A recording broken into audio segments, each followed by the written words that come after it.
Ladies and welcome in. The August update, Children of the Worm, has recently been released. Today we will be reviewing all of the changes. Take a look at the cards, take a look at the changes, dive into it. In a future video, we will be discussing the new act, changes there. This one is purely the patch notes. So grab a cup of coffee, grab a soda, sit back, turn off your screen because it's going to be boring, but we're going to dive through it. Enjoy.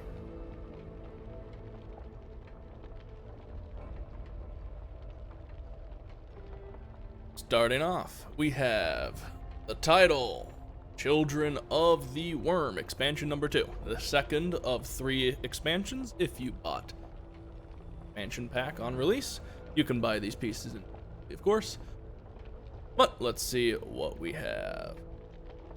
Starting off with a dev note, off on the new journey in Act 5 with the expansion, play as the Prophet, the new character, follow along the Trello Board, we'll check that out in a little bit. Let's see what these new features are. Firstly, we have the new Act 5, 6 chapters. We have the new duffel bag, which you can carry to the end of the mission for a reward. We will talk about that more in the Act 5 video. We have our new cleaner, Prophet Dan. Prophet Dan's pretty cool. Crazy Irishman. Crazy Irishman's always fun. His skills are pretty cool. Again, we'll talk Act 5 for all of that. 4 new enemies. The new enemies are interesting, kind of fun to play with. Again, stuff we'll talk about in Act 5. Most of this is going to be 5 stuff. New items, new weapons, new skins, extra skins for the non-expansion, new weapons, new banners, sprays, emblems. Got the new guns added to the firing range, which is nice, and new achievements and accomplishments. Fortunately, they all seem to be working. Let's see what these updates are. Campaign updates general. Bleed out damage increased by 50. Bleed out on no hope increased by 100. I have played with these new numbers. I really like the change. It makes it so getting people off the ground becomes a lot more serious.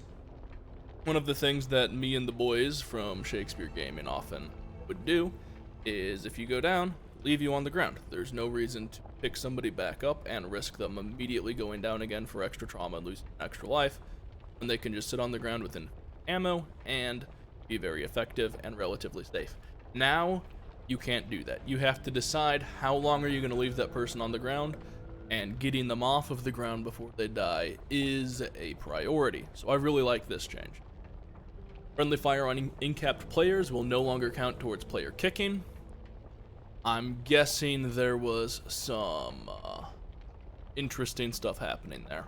I don't really know how I feel on that one. It didn't affect me too much because friends, and worry about it. Knockback friendly fire kills now count towards player kicking. That's an interesting exploitable. Probably a good thing. Card updates. Battle Lust. Trauma heal increased to 12.5% from 10%. Let's take a look at the card. The Battle Lust originally gave us melee kills healing a health and 0.1 trauma. Now it's 0.125 trauma, so it's a bit of an upgrade. This card is probably pretty good now. You'll see later, one of the changes that happened is certain cards now have healing efficiency affecting their trauma. That was not previously working. It is working now. So this card here, 1.25 trauma or 0.125 trauma, means if you kill 8 ridden, you will get 1 trauma health back. If you're running healing efficiency, that gets better. So if you're running 100% healing efficiency, which is not super difficult to do if you're coordinating with your team, you can get this all the way up to 0.25. It means every 4 ridden you're healing a trauma. It's probably going to prove to be very powerful, and I like the change. This card previously felt like it was close to being good, but having to kill 10 zombies to get 1 health was not super practical. But, you know, it's one of those cards, super fine value, you get that tailored in there, and it can become pretty. I think it's been a pretty good spot. It might be a little too strong right now. We'll see. Overall, I like the change card. Next up, we have Bravado, changing the heal to 15% from 10%, and we are scaling by healing efficiency. So again, buffs there. Let's take a look at that card. Bravado, we are now healing 15% of trauma health when a teammate within 15 meters receives trauma damage.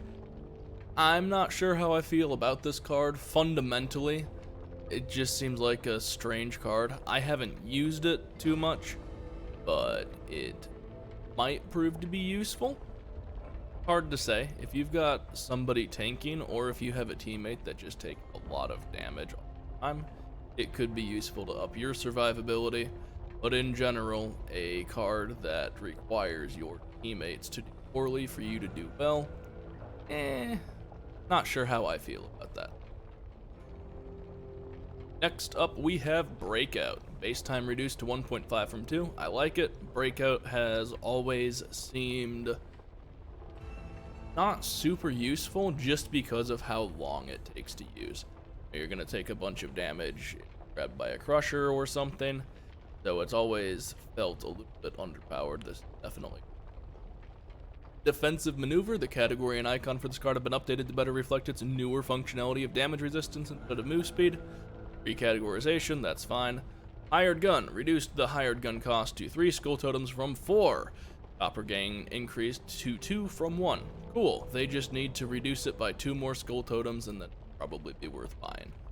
I think 3 skull totems, that card, too much, given how long it can take to farm up 3 skull totems and how ineffective that card is ever since the change. I just don't see it working. I will continue to not spend skull on that card. Changing it to 2 copper from 1 is nice. Makes it a little more attainable to get value out of that card, but for a 3 skull totem card, the amount of value that you're getting out of it just does not seem worth it to me.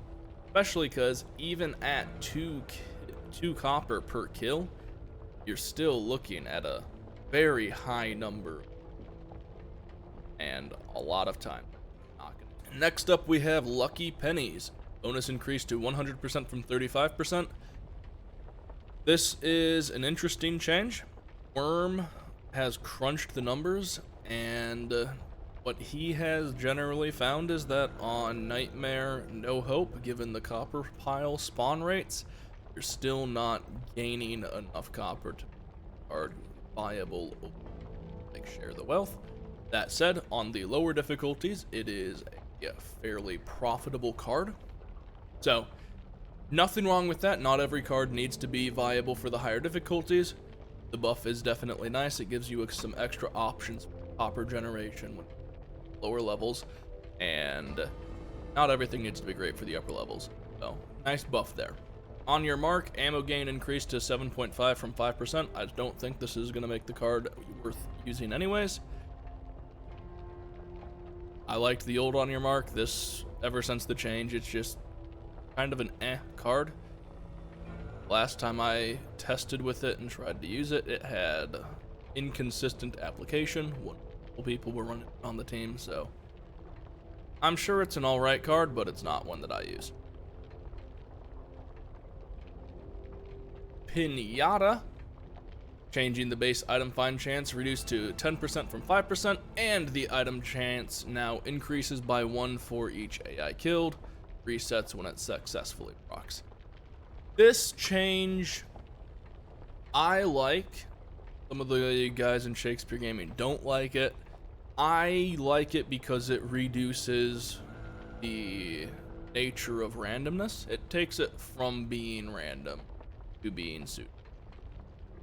The longer you go without getting the item drop, higher the chance of getting the drop is. So It makes it more consistent to use. You're going to more reliably get stuff throughout the course of the mission. You're not just going to spontaneously drop a bunch of stuff and then have a drought where you don't. So I like the change. We'll see if the numbers are good. Dropping it down to 10% just means you have to kill 5 things to get back to the original chance, but you keep on going and you're going to get more stuff. Likelihood dropping, so we'll see. It will be interesting to see how fast it does those calculations, because one of the things that we would always do with the old one, chuck a molly, attract all of the stuff into the molly, and you get a whole bunch of stuff to drop there. Hopefully there isn't too long of like an cooldown on the card, so quick succession kills still cause you to get spawns. I can't imagine that'll be too much of an issue, but we'll. Scar tissue, updated description to accurately reflect its 50% acid damage resistance. Okay, update there. Let's go ahead, take a look at that card, see what that exact update looks like. But for scar tissue, we just have the update there.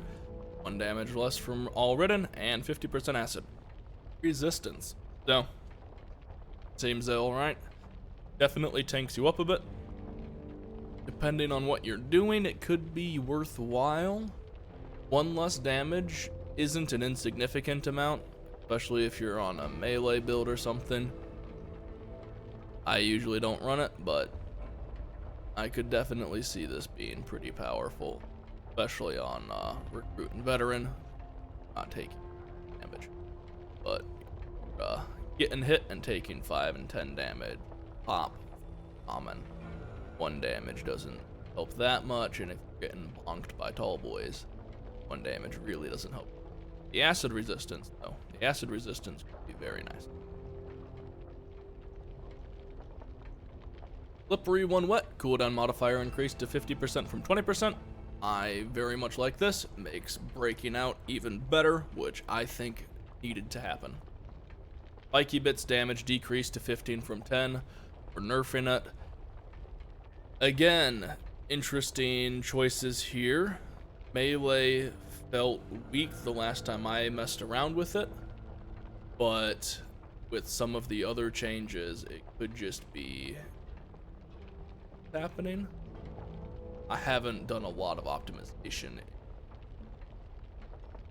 and if they're nerfing melee, it could be that certain overperforming. Certainly with the changes to healing efficiency and how that's applying, melee can be a lot tankier now, so this could be a way to offset the improvements that have happened. So we'll have to see. I definitely plan on making some melee decks and messing around with that in the near future, so see how that goes.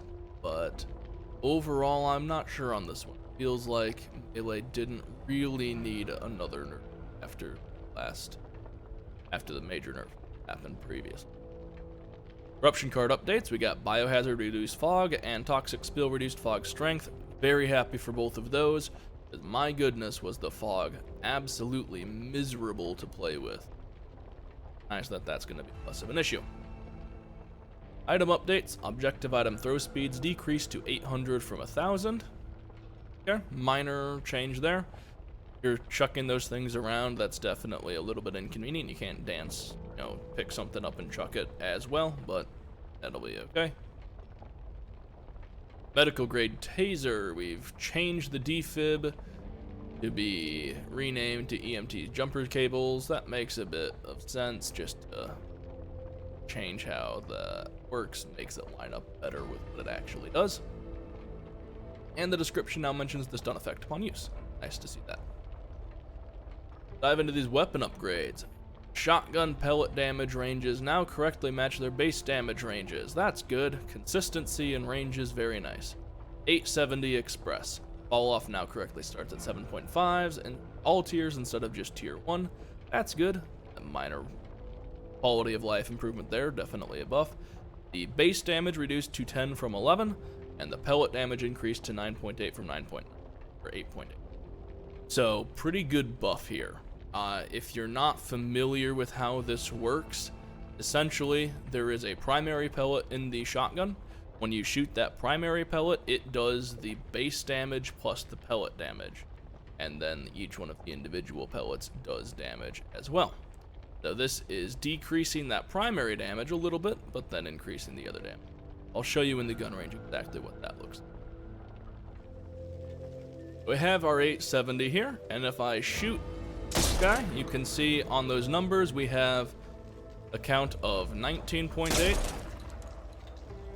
and a whole bunch of 9.8s.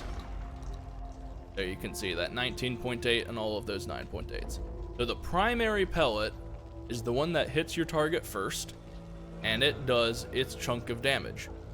Previously, that would have been 20.8, and then all of the other pellets would do 8.8. So it's the damage of the pellet plus the primary damage, or the damage of the gun. Now, since they've changed it, each one of those individual pellets does 9.8 damage, and the primary pellet does 18.8. What does this mean for the 870? Well, overall, it means that you're doing more damage per shot, but that's distributed through the different shots. The advantage here is, depending on what you are shooting, primary pellet may not kill it, enabling some of the extra pellets to target.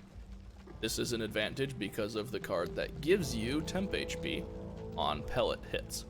This causes you to gain a little bit. It's also a net damage buff because you're losing 1 damage on that base pellet, but then you're getting an extra 7 or 8 damage from all of the. So overall, we have a net bonus for the 870. Spawning updates. Hordes now have an increasing chance to spawn specials as the act progresses. Starts at 50 and increases to 75. I like that. It makes sense. As the act goes on, you get better and better equipment. Having more and more specials spawning is kinda nice. Keeps the challenge high. Odd updates. Ammo drop behavior has been modified, so we're getting less ammo overall, and the threshold to drop is increased. So that's overall kind of nice. I think bots were too strong previously. It was very easy to play with bots because they'd just constantly be healing you, constantly topping you off on ammo. This way, you're getting less ammo, but they're also going to be giving you that ammo earlier. So at 55%, they're dropping you ammo instead of at 30%. So I like that overall. The radius being increased is kind of nice to make sure that you don't just have a whole bunch of bots dropping ammo everywhere. And increasing the cooldown, I think, again, is a nerf that needed to happen. Bots just gave you too much ammo, made it too. Ridden updates, updated hit reaction animations for the mutated Ridden, improvements to Hag's hit reaction behavior, improvements to the sleeper AI, and the Wretch slow effect decreased. Mutated Ridden getting hit is still buggy as all get out. Stuff looks like it dies, then it doesn't, but they're making it better. It's getting a little bit better. There's still problems with it, though. Hag hit reaction is nice. The Hag behaved very erratically when being hit. I haven't fought a Hag since the update yet, but hopefully it's a bit nice. Sleeper AI is always going to be interesting. Sleepers are so buggy. Sometimes they just teleport through walls, sometimes they don't. Improvements to the AI is probably nice, but I would like to see some of those other issues. Sleeper teleporting through a wall and eating your face off. Wretch slow effect being decreased is very nice. The Wretch, in addition to being able to 360 no scope you, the moment he touches you, you just stop completely, was absolutely no fun to play against. If they had a slower turn speed, especially on their initial shot, that would be one thing, because then you have the ability to try to dodge it and you have something to play around. But when you're getting 360 no scoped and it's just laser beaming straight onto you, that slow is just unbearable. Nursery randomization, I like that. Saves you from abusing a system. Let's take a look at Swarm PvP. Starting off, we have a per second supply point gain rate increased from 0.03 to 0.075. So now, instead of being an absolute waste of time and having completely ineffectual amounts of supply points at the end of a game of Swarm, you have absolutely no supply points to show for it, a complete waste of all of your time, and an ineffectual number of supply points to show for playing PvP. I really don't think this is nearly a good enough buff to encourage people to play PvP and actually stick around in the game. PvP continues to be not particularly fun to play, difficult to get a match in, difficult to have people stay through an entire match, and it just does not reward you anything done with it. I think it really should be closer to 1 supply point per second, just to give people the incentive to actually play Swarm and stick through a match. And potentially have things where if you leave, you get some matchmaking or supply points. Something to encourage people to actually play. A bunch of cards added to Swarm, that's fine. Add a lot of the cards to Swarm. Anything to make it nicer to play. Predator's damage reduced. In change there. I don't play Swarm a lot, so I can't really comment on that change. Warranted.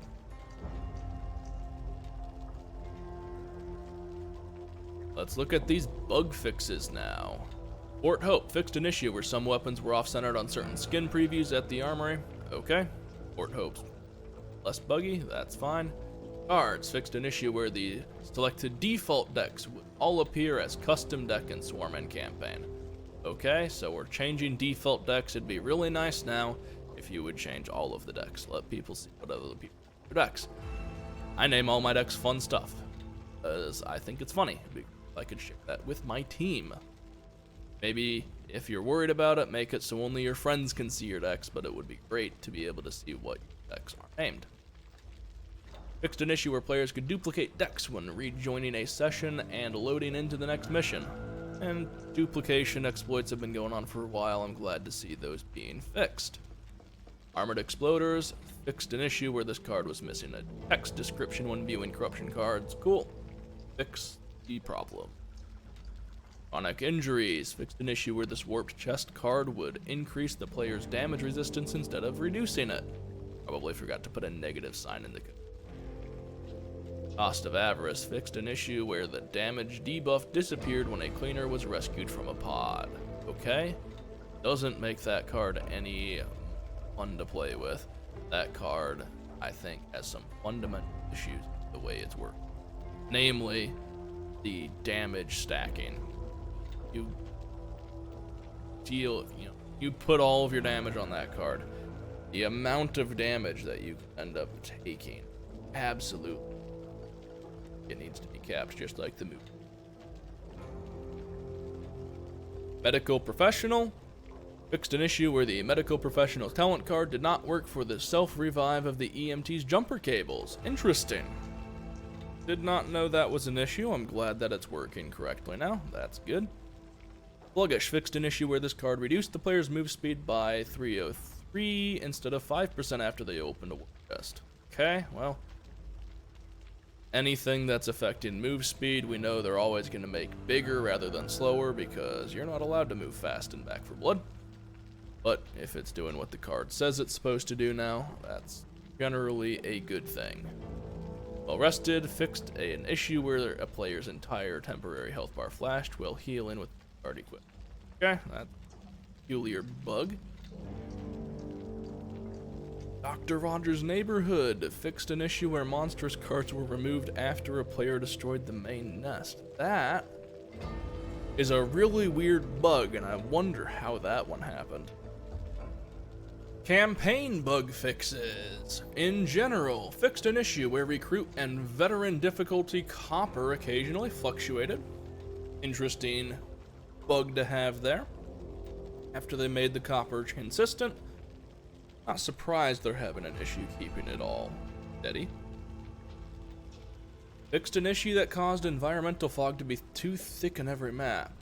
Glad that's fixed. That must have compounded awfully with the other fog effects, and it was so horrible to play any fog corruption card. Fixed an issue where a defibrillator could get consumed and not grant appropriate supply points after being revived during the mission complete screen.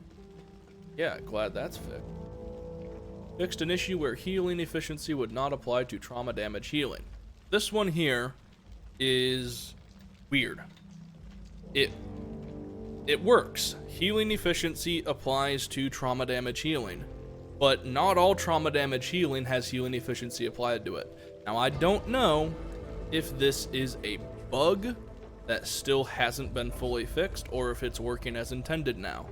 What we have found in the testing that I've done is that when you use healing efficiency with trauma healing, it only works on certain cards. Worm and I went in, we did a bunch of tests. What we found was Medical Professional, card that lets you heal 15 trauma when you use a field kit, does not get affected by healing efficiency. The trauma heal on medkits does not get affected by healing efficiency. So if you've improved your medkits so that you've got green or blue or purple medkits, you're healing 5, 10, 15 trauma with those, that does not change with healing efficiency. What is affected by healing efficiency is the card that lets you heal 3 trauma on each medical item, the card that lets you heal 1 trauma on each medical item. Both of those are affected by healing efficiency. The melee card that lets you heal 0.125 trauma on hit is also affected by healing efficiency. So certain cards do, certain cards do not. I don't know if that's working as intended or not. I thought it was very strange that Medical Professional did not get affected by healing efficiency, but now you know. If you're relying on the improvements to your trauma heal, know that it's not going to work for that one. That said, if you're running the card that gives you 3 trauma on each item, give yourself 100% healing efficiency. Now you're healing 6 trauma. That's a lot. You slammed 2 pills into someone and you just healed them for 12 trauma for the same cost as a field kit and Medical Professional. So definitely some possibilities in there for your builds. I like the change. I think that it's going to really open up a lot of play options and potentially mean you don't have to take Medical Professional. Next up, fixed an issue where flashlights did not cause weapon shadows to appear. Okay. Shadow glitches, that's fun. Fixed an issue where cleaners looked like they were walking in air after ledge hanging with bare hands. Probably just texture there. Fixed an issue where players could duplicate copper by dropping it, leaving the game and rejoining. That's a good thing. Patch out and get rid of that exploit. Fixed an issue where a player would involuntarily gain control of any bot they were spectating after late joining. Yeah, making people gain control without wanting to is definitely not good. That way you know that somebody's actually there to be in control. Devils returned the crossing. Fixed an issue where the explosives did not respawn if a player fell into the water while holding it near the ferry. That's a massive bug. That's forced failure of the level there. That's definitely something that needs to be fixed. Fixed an issue where boulders sometimes floated below ground in the basement after an ogre spawned in bookworms. Okay. That's a weird bug. Clean sweep. Fixed an issue where map objectives would not reset after a team wipe. That's definitely a problem. I've never had that one happen, but that's definitely an issue. The diner fixed an issue where a player could bypass the exit-only door after activating a generator by using a... Definitely a strange one. That'd get you back into the garage. It's a weird one. I can't think of why you'd want to do that. Unless you're... Yeah, I cannot think of why you would want to get back around that door. Huh. Well, you can't anymore.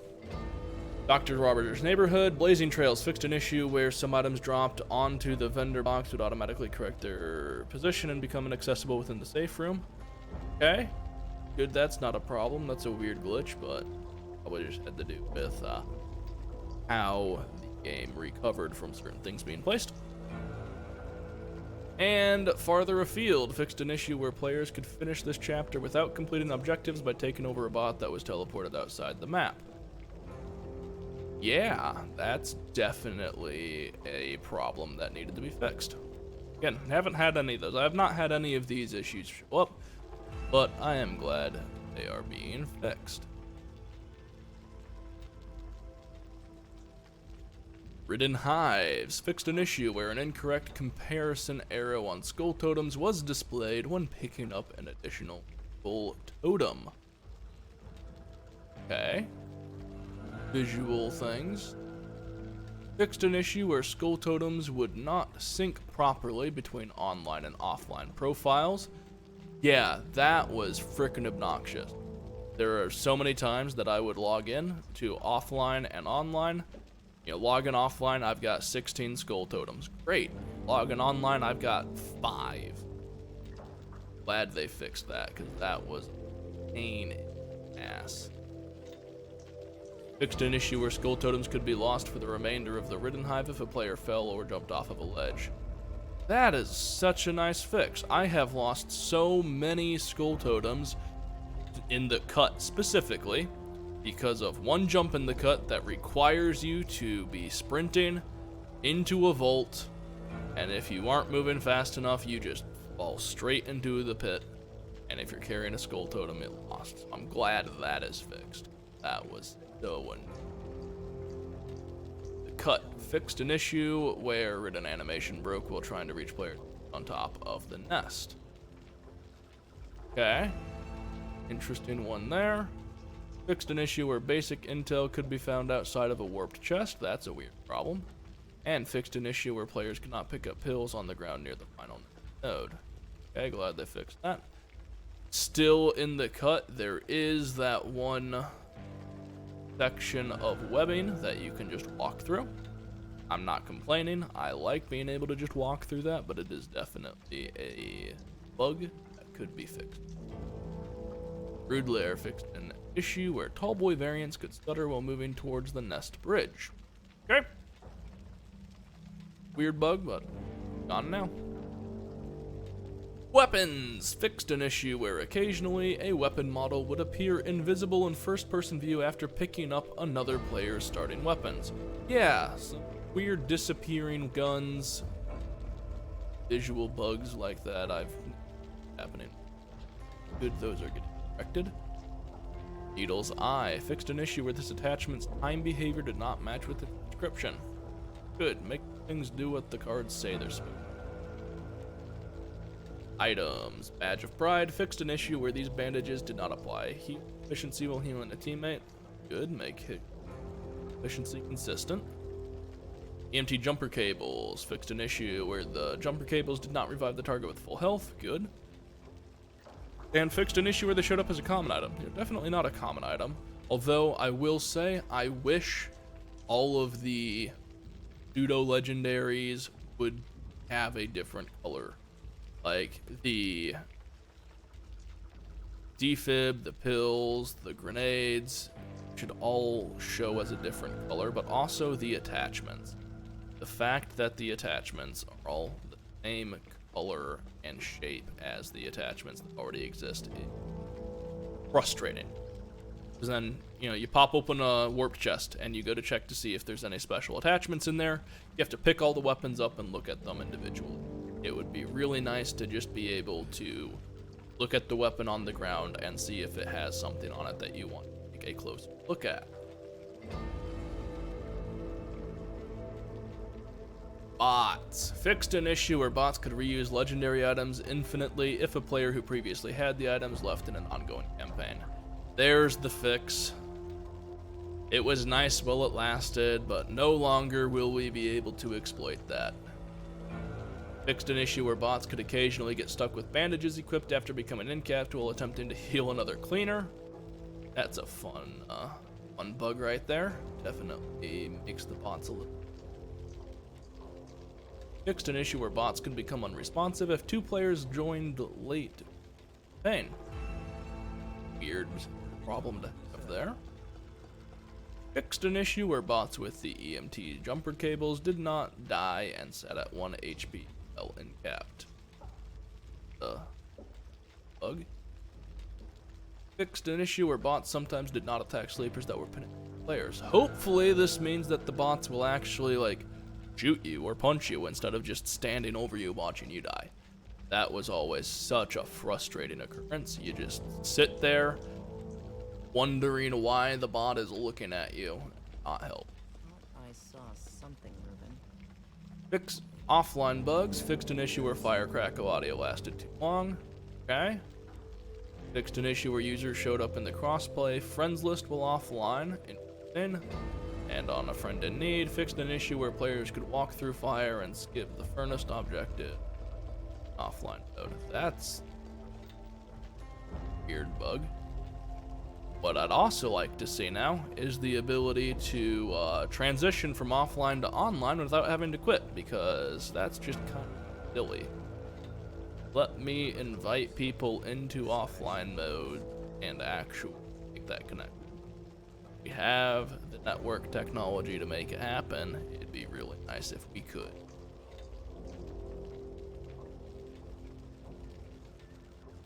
Ridden changes. Fixed an issue where Reeker variants could get stuck in geometry when they mantled an object. Yeah, make sure they can get where they need to. Fixed an issue where monstrous crushers were immune to any stumble effect. That is a weird problem. I know on the card, monstrous crushers are immune to stumble while they are grabbing somebody. I'm betting it was an issue off shooting from that. Fixed an issue where armored Ridden could be damaged by shooting at the armor pieces that were previously shot off of them. Interesting bug there.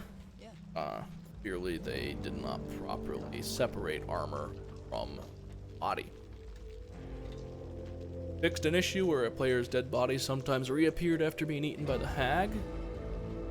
Yeah, don't want that. Getting eaten by a hag is a permadeath when you can't defuse. Did that? Definitely. Be able to. Fixed an issue where the ogre's taunt roar sometimes did not trigger a horde in game. If it roars in quick succession, only one horde will be called. Okay, good that it's only calling one horde at a time, because multiple hordes would be bad. But it should definitely call a horde of part of the whole event that happens there. Devil's Return Tunnel of Blood. Fixed an issue where the ogre with 0 health would respawn after being killed in the first encounter. I've never had that one happen, but that would be funny if it up again. Definitely annoying though. Fixed an issue where the ogre did not attempt to destroy the tunnel gate if stumbled right before grabbing it. Yeah, that's an issue, definitely. Can't break the gate down, it probably can't get through it. Making the grade. Fixed an issue where Ridden could not enter the gym windows where an ogre spawned. Okay, yeah, let them get into the gym there. And fixed an issue where Ridden could walk through closed doors. Okay, well, if the Ridden can't walk through closed doors, hopefully next they make the walls in the game work. Because let me tell you, there are a lot of times that tall boys and bruisers just smack you straight through a wall, or sleepers jump through walls like they don't exist. So, hoping that this is the start of a long and productive case of them actually making the geometry game apply uniformly. Fixed an issue where the ogre would stop attacking players and despawn if a player is on the bleachers or a minigun. Bug. Fixed an issue where Reekers got stuck inside a wall after pathing onto certain roof geometry. Okay, definitely the actual get through geometry and where there's Hinterland. Fixed an issue where the hag could get stuck trying to navigate through the shelves of the warehouse. Geometry, man. Geometry always plays issues with everything. Trailer trashed. Fixed an issue where through the door of the house at the trailer park entrance. Flipping through doors, man, I'm telling you. Walls don't exist in this game. Heralds of the Worm Part 2 fixed an issue where the breaker could get stuck mantling over a fence. I have seen the breakers on Heralds of the Worm get stuck so many times, it's not even. I've seen them get stuck and spawn. I've seen them stuck until you run to just the right spot. It's pretty terrible, all of the places breakers can get stuck on that one. Hopefully this makes them a little better.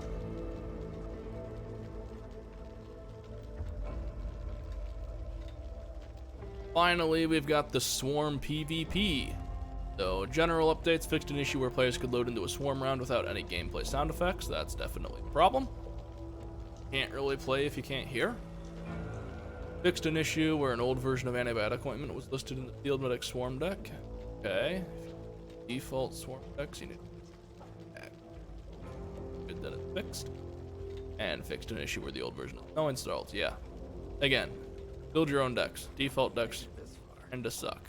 Some of them are okay-ish, but bad. Britain fixed an issue with Blue Dog Hollow maps where Stinger variants could get stuck in some spots. Weird. Good that it's fixed though, because that would really suck if you're trapped in there. Fixed an issue where Common Rodent did not attack players when they bars and remnants. Yeah, you definitely don't want that happening. Fixed an issue where Common Rodent could potentially combine into a hybrid of charred, volatile, blighted, or festering types at the same time. Damn, that would be a nasty zombie to fight. That strikes me as the type of thing that you'd be able to upgrade the common and like the pinnacle. If you just dump all of your upgrade points to common and then you make that conglomerate horror, that would actually be kind of fun. Fixed an issue where the Stalker's Pounce would stumble tall boys in their variants. Damn. Stalker's Pounce is already bullshit in how much of an AoE it affects and how long it stumbles people. But stumble in tall boys? That is definitely a bit much. Fixed an issue where ridden players are able to hit propane tanks. That's kind of funny. Yeah, blowing up a propane tank, definitely not something you should be able to do. UI UX fixed an issue where the consecutive map bonus text states that it's maxed out after chapters. Okay. Text overlapping, yeah, fixed that, get it formatted for all the languages, that's fine. And then PlayStation and Xbox stuff. So, there we have the patch notes. Overall, pretty good changes throughout. Couple of things I'm disappointed they didn't fix, because it seems like a couple of the cards are still kind of bugged or not working. They should, and maybe it's just the way I think they ought to be working based off of reading doesn't up with what the devs want. But overall, generally good stuff throughout. I think my personal favorite change is the fact that healing efficiency applies to trauma now. That's something that I've wanted for a long time, and I'm glad that it's happening. I think it makes a lot of cards a lot more viable and helps with a lot of the issues trying to get newer people into the higher difficulties. Let's take a look at the Trello board, and let's see what's going on there.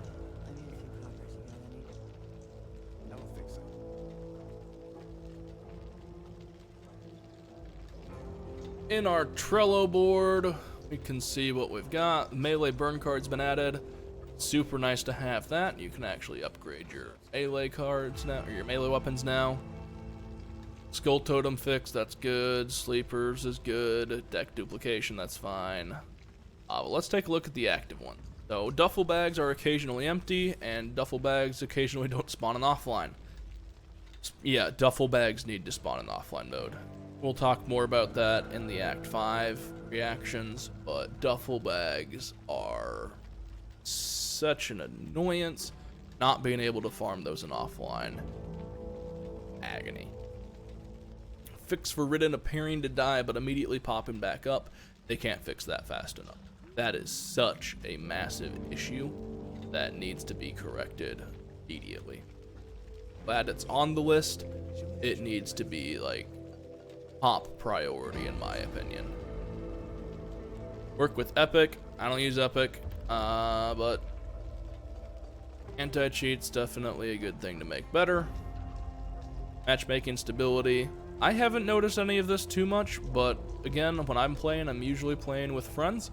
So if it's unstable, I'm not usually being affected by it too much. Power Strike. I don't use a huge amount, but definitely a peculiar interaction there. SWAT skins will be good to have. Can't wait for those. Although, Hang has some pretty great skins now. Therese could use some more. Horde indicator definitely would be nice. See when those hordes are happening and how long they're happening. Option to unlock all items in the supply line. That will be really nice. One button press and a cost confirmation will be so useful because clicking through all of those in the dick. That said, supply lines keep getting less and less useful because they keep adding more and more stupid ways to grind stuff out. Not going to get into it here. Talk about that in Act 5. Achievement Overwhelming Power cannot be unlocked by killing the Lockjaw Sniper Rifle. Shouldn't be difficult to fix, but definitely need to fix that. Fix for bots not using their toolkits to unlock treasure room doors. I'll be honest, didn't know bots were supposed to do that because the bots have never done that. So hopefully they can. That'll be really nice. Bots use that, and bots use their defibs. That would be amazing. Allow bots to wear skins that were selected for the character. That'd be nice. Got skins, let the bots wear the skins. And No Hope matchmaking. That'll be a good quality of life thing. No Hope's been out long enough that the people that want to play No Hope should be able to get matchmaked for it. And whether or not that should have been there from the beginning, I'll leave for debate. But certainly at this point now, there's no reason you shouldn't be able to matchmake into it. It's been out long enough, people know how difficult it is. Generally, people are gonna figure out what difficulty they can play at. To do, text-sized cards, not ideal for most TVs. That's been up there for a while. Player's name in a rescue pod still displays as a bot name. I don't know why that's such a hard bug to fix. You would think they would have fixed it already, but maybe there's something in there that makes it particularly difficult to correct. I don't know. I don't know what the code looks like, but frankly, it's pretty silly that we still have that issue. Finding secret interactable accomplishments are not being unlocked within the in-game accomplishments despite being triggered as fulfilled in-game. Weird. Very weird. I haven't come across this one. Probably not a super widespread thing. Maybe it's not for a PC. Maybe it's a console glitch or something. Weird. Haven't seen that one happen. Failsafe for matching into a Swarm game when the other team leaves disconnects. Yeah, Swarm's got so many problems. Swarm really does. There are so many things about that need to be corrected. Just in terms of actually having good matches put together and making sure those matches last the duration. Auto moves erratically when crouching, hitting the punching bag in Fort Hope. Don't care. New co-op mode. It's been on here for a while. It's probably going to be part of the third content drop. Just speculation there, but it's been up here for a while. Probably going to come out with that, or it's going to be something that happens with the next update. Whatever. We'll see. It's not going to be versus campaign, because they've said consistently they're not going to do that. It'd be cool to have versus campaign, but that's not happening. New co-op mode, though. I'm hoping that this new co-op mode's going to be like a survival mode or something. I would love to see something where, you know, you have a holdout spot, you can build your deck, or you pick 20 cards or something, start off with all of the stuff you want, and just see how long you go. I think it would be frickin' cool to have the ability to fully customize your entire loadout. Choose your weapon, choose all the attachments you want on your primary and secondary weapons, choose all of your cards, have purple weapons for everything, purple items for everything, just all of the best possible equipment, and then go into a holdout and fight wave after wave of zombies for as long as you possibly can. Oh, harkening back to Left 4 Dead and some of the survival maps there, you had Helm's Deep and all of those other great community maps that were in that game, where you just could choose all of the best equipment from the get-go and then just survive as long as you can. I would love for a mode like that in Back 4 Blood. I think it'd be a lot of fun, especially if you got to customize all of your guns and everything ahead of time. I think that would be a very interesting challenge to have. Fix for stun guns not consistently stunning tall boys. Yeah, there's weird interactions with stun guns. They need to be better. Melee updates would be nice. I think, again, it'd be super cool if they took a page out of Fat Shark with Vermintide, Vermintide 2, and the upcoming Darktide. Make melee kind of like how it is in those ones, where you have different weapons, different attack patterns, and all kinds of better interactions in there. Make it a little more interesting, make it a bit more rewarding to use. Make it so, you know, you can vary your types of attacks depending on what you're trying to kill. I think that would be pretty sweet. Fix for dropping out of matches and reconnecting, causing primary weapon to disappear. Yeah, the changes they've made to the bots, giving the bots better guns, is pretty great, but there's definitely some weird interactions that can happen if you've got some inconsistency happening. Then fix for cost of avarice affecting bots. Cost of avarice just has problems. I would love to see some major changes to that card.